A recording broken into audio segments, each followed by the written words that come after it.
السلام علیکم ناظرین، میرے چینل کو سبسکرائب کریں۔ اگر آپ کو ویڈیو اچھی لگے تو اس کو لائک ضرور کریں، شکریہ۔ صاحب مجھے چھوڑ دیں، میرا کوئی قصور نہیں، میں نے کوئی غلطی نہیں کی، مجھے گھر جانے دیں، میں امی ابو کے پاس جانا چاہتی ہوں۔ میں ایک غریب گھر سے تعلق رکھتی ہوں، میرا نام نمرہ ہے، مجھے پڑھنے لکھنے کا بہت شوق ہے، میں چھٹی جماعت کی طالب علم ہوں۔ ہم لاہور کے قریب ایک گاؤں میں رہتے ہیں۔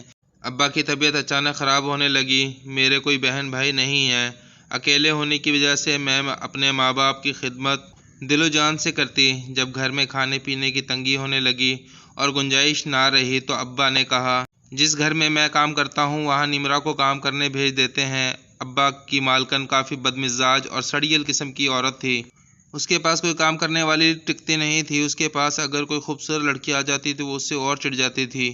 میری امی نے منع کیا پر میرے ابا مجھے زبردستی باجی کے پاس لے گئے۔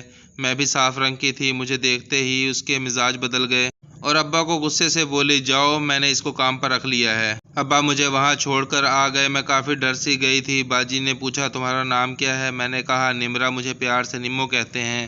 باجی نے کہا آج کے بعد تمہیں بلو کہہ کر بلاؤں گی، یہاں میری مرضی چلتی ہے۔ باجی مجھ سے کام کرواتی اور میں کر دیتی۔ کچھ دن بعد باجی کی دوست آئی تو ان کو میں پسند آ گئی، وہ بولی اگر یہ میرے پاس ہو تو مزے کرے، پر ہماری ایسی قسمت کہاں۔ باجی مجھ سے اور ناراض ہو کر رہنے لگی، مجھے وہ گھر جانے نہیں دیتی تھی۔ ایک دن مجھے بخار تھا، میں رو رہی تھی کہ امی ابو کے پاس جانا ہے، انہوں نے مجھے کمرے میں بند کر دیا اور چوکیدار سے کہہ دیا کہ اگر اس کے ماں باپ آئیں تو انہیں باہر سے ہی بھیج دینا۔ چوکیدار چپ چاپ سنتا رہا۔ چوکیدار اور اس کی بیوی اسی گھر میں رہتے تھے۔ باجی کے جانے کے بعد اس نے اپنی بیوی کو بولا جا نیک بخت، اس بچی کو دیکھ وہ زندہ بھی ہے یا بڑے لوگ اسے مار گئے۔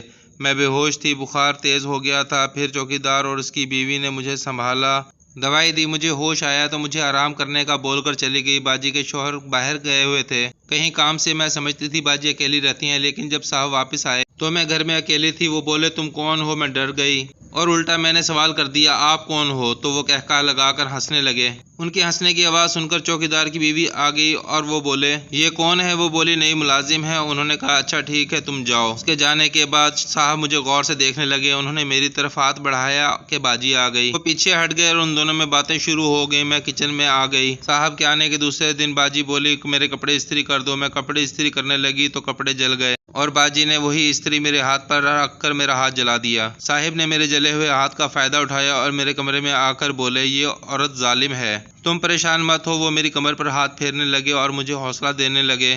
مجھے بہت عجیب سا لگ رہا تھا۔ ان کے جاتے ہی میں نے کمرہ بند کر لیا، لیکن جیسے ہی رات ہوئی وہ پھر آ گئے۔ اب مجھے ڈر لگنے لگا تھا۔ میں بولی صاحب میں ٹھیک ہوں، آپ جائیں۔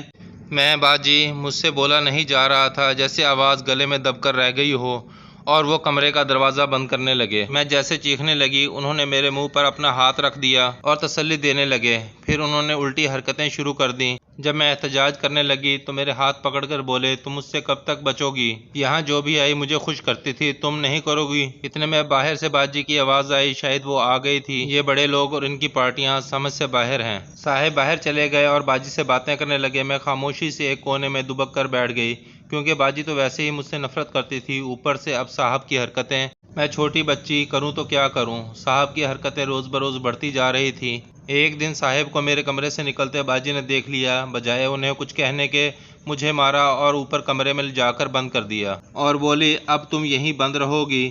میں روتی رہی پر کوئی نہ آیا۔ مجھے کمرے میں کچھ کاغذ نظر آئے، میں نے پینسل ڈھونڈنا شروع کی تو مجھے پینسل مل گئی۔ میں نے کاغذ کے ٹکڑوں پر لکھنا شروع کیا، کوئی مجھے بچاؤ، مجھے قید کیا ہوا ہے، اور وہ پرچیاں میں سڑک کی طرف جو کھڑکی تھی اس سے باہر پھینک رہی تھی اور دعا کر رہی تھی یا اللہ میری مدد کے لیے کسی کو بھیج دے۔ اللہ کا کرنا محلے کے ایک شخص نے پرچی کو اٹھا کر پڑھ لیا اور اللہ کے نیک بندے نے پولیس کو اطلاع دی، اور اللہ کا کرم ہے کہ پولیس نے سرچ آپریشن شروع کر دیا۔ تمام گھروں کی تلاشی لینے کے بعد جب اس مکان کی باری آئی تو باجی نے ان سے سرچ وارنٹ دکھانے کو کہا۔ پولیس نے وہ بھی دکھا دیا، اس کے باوجود رکاوٹ پیدا کر رہی تھی۔ پولیس زبردستی گھر میں گھس گئی اور مجھے اوپر کمرے سے برآمد کر لیا، اور مجھ سے بیان لینے کے بعد انہوں نے باجی اور ان کے شوہر دونوں کو گرفتار کر لیا۔ پھر پولیس نے میرے والد کو بلایا انہیں سختی سے کہا کہ آج کے بعد اگر تم نے دوبارہ اپنی بچی سے کام کروایا تو تم پر قانونی کارروائی کی جائے گی۔ میرے ابا نے وعدہ کیا کہ دوبارہ ایسا کام نہیں کروں گا اور اپنی بچی کو پڑھاؤں گا۔